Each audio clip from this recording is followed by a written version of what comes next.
Hello guys, I will guide you through how to cancel auto payment in Prime Video today. So let's get started. Go to the Amazon website on your computer or mobile browser. Log into your Prime Video account. Once logged in, click on your profile near the top right corner of the page. After clicking on your profile, tap on Account and Settings. There, you will be shown with title Prime Membership.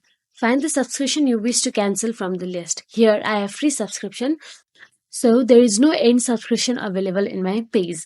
But if you have a subscription available on your Prime Video, then it will definitely appear as end subscription on your page.